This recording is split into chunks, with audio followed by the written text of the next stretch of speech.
Anthony, mark Anthony. বাসা দাদার বাড়ি থেকে আমি পণ্ডিত বলছি। দাদা আজই তোমার সাথে দেখা করতে চায়, খুবই জরুরি কথা আছে। মিটিং এর জায়গা তুমি নিজেই বলে দাও। বলে দেব। Good news.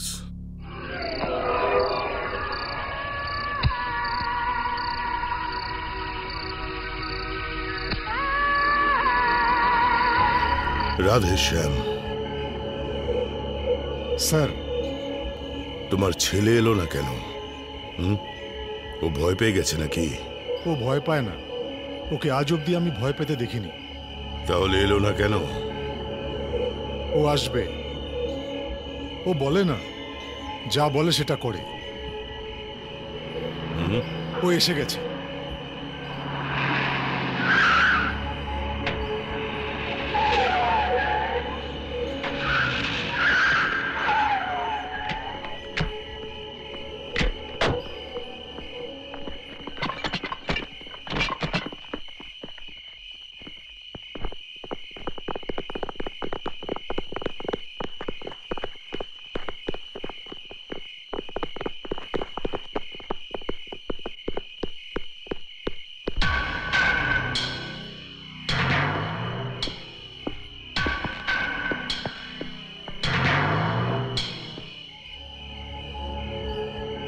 কি মানিক, ভালো আছো তো? বাসা, মানিক বাসা।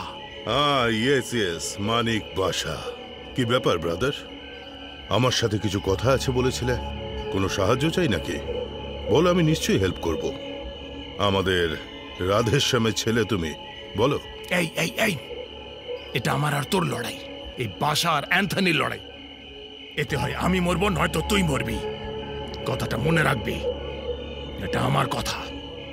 হয় তোর লোকেরা মরবে, নয়তো আমার লোকেরা মরবে। আর কেউ যেন না মরে, নিষ্পাপ লোকেরা নয়। এখনই জানলাম তুই কত বড় ভীতু। একজন ভীতুর সাথে লড়াই করা আমি পছন্দ করি না। এই বাসা, মানিক বাসার পছন্দ নয়। ছাড়বো না, ছাড়বো না।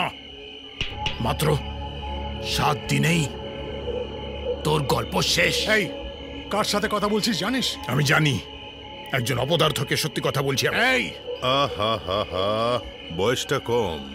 আরে ভাই মানিক বাসা, এই পেশায় তুমি নতুন, ছোট বাচ্চা। কি বললে? মাত্র 7 দিনে আমায় শেষ করবে? মাত্র 7 মিনিটে আমি তোমাকে শেষ করে দেব। কে বুঝলে না? চোখ তুলে দেখো।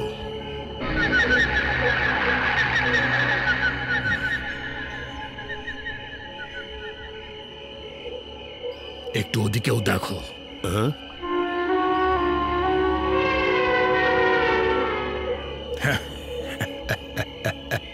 বাসা, মানিক বাসা। এই এই এই, আমার একটা কথা মন দিয়ে শোন। ভালো মানুষের ভগবান পরীক্ষা নেয়, সঙ্গ ছাড়ে না। আর খারাপ লোককে ভগবান অনেক দেয়, কিন্তু সঙ্গ ছেড়ে দেয়। হ্যাঁ,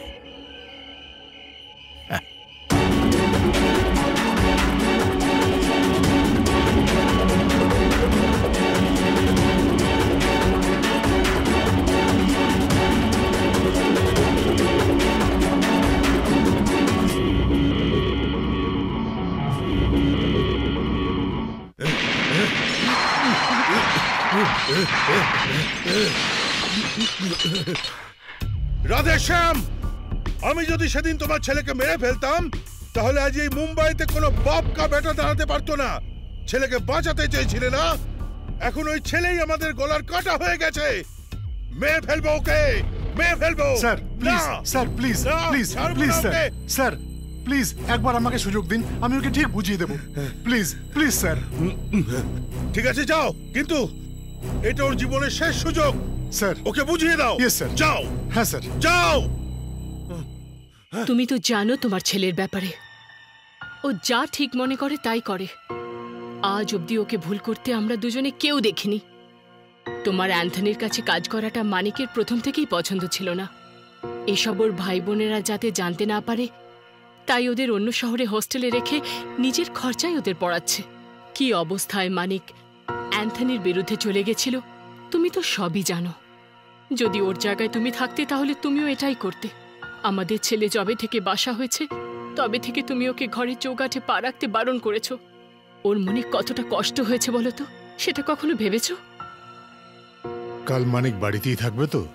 কাল তো শুক্রবার, প্রথমে আনওয়ারের সমাধিতে যাবে, তারপর বাড়ি আসবে।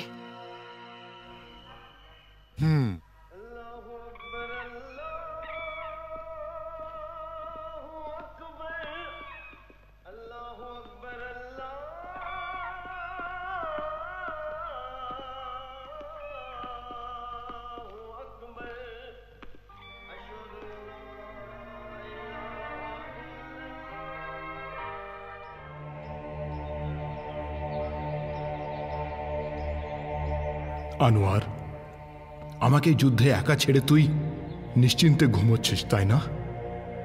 সবকিছু কেমন একটা স্বপ্ন মনে হচ্ছে। ছোটবেলা থেকেই আমরা দুজন ভালো বন্ধু ছিলাম, একসাথে বড় হয়েছি। গোটা শহরে আমাদের বন্ধুত্বের চর্চা হতো, কিন্তু আমাদের হাসি খুশি জীবনে অ্যান্থনি নামে একটা বদমাশ একদিন ঢুকে পড়ল।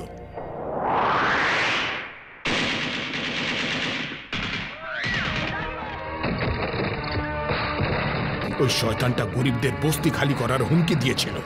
তখন আমরা কেউ শুনিনি, আর ওই অ্যান্থনি সবার উপর অত্যাচার শুরু করে দিল।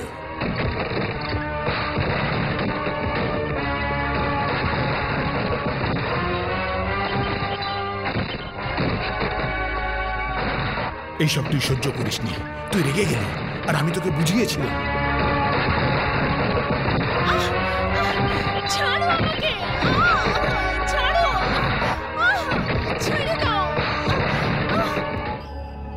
বলেছিলাম আইনের সাহায্য নিয়ে লড়াইটা আমরা লড়ব, কিন্তু তোর আইনের ওপর ভরসা ছিল না।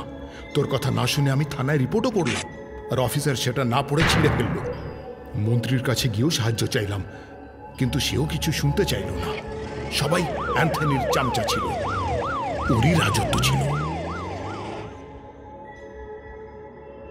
অবশেষে একদিন অ্যান্থনি আমাদের এলাকায় এলো।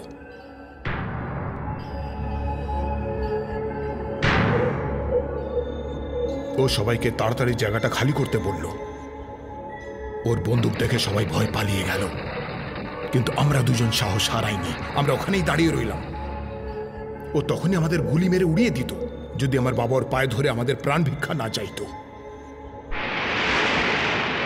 অ্যান্থনি আসার আগে সবাই আমাদের সাথে মনে সাহস নিয়ে দাঁড়িয়েছিল, কিন্তু ওর বন্দুক দেখেই সবাই ভয় পালিয়ে গেল। কেন ভয় পাবে না ওরা?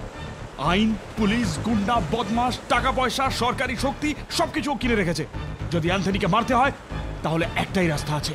কোন রাস্তা? ওর পথে চলেই ওকে শেষ করতে হবে। তার মানে আমাদের অ্যান্থনির মতো শয়তান হতে হবে? ওই নিষ্পাপ মানুষগুলোকে ওই শয়তানের হাত থেকে বাঁচালে কেউ আমাদের শয়তান বলবে না। যুদ্ধ কিভাবে হবে সেটা জরুরি নয় মানিক ভাই, কি ব্যাপারে হলো, কেন হলো সেটা বেশি জরুরি। যদি এই যুদ্ধে আমাদের দুজনের মধ্যে একজনের কিছু হয় তাহলে... আরে আনোয়ার, কেন বাজে কথা বলছিস? ছোটবেলা থেকে আমরা দুজন একসাথে মরবো, একসাথে বাঁচবো। আরে আমি তো এমনিই বলছি, আমার যদি কিছু হয়েও যায় বন্ধু, তুমি যুদ্ধটা চালু রাখবে। এই আনোয়ার বাসা তোমার সঙ্গ যদি দিতে না পারে, ওই খোদা সব সময় তোমার সঙ্গে থাকবে। এই বাসাও আমার সাথে থাকবে, আর ওই খোদাও আমার সাথে থাকবে। যখন সবাই ওখান থেকে পালাচ্ছিল তখন এরা দুজন বুক চিতিয়ে ওখানেই দাঁড়িয়েছিল, খুব সাহসী মনে করছিল নিজেদের। এদের দুজনকেই গুলি করে উড়িয়ে দিত।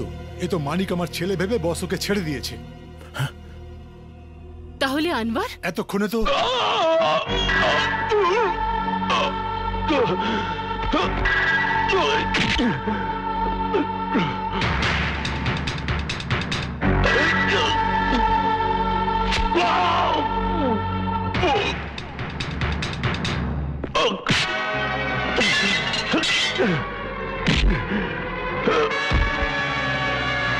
Oh!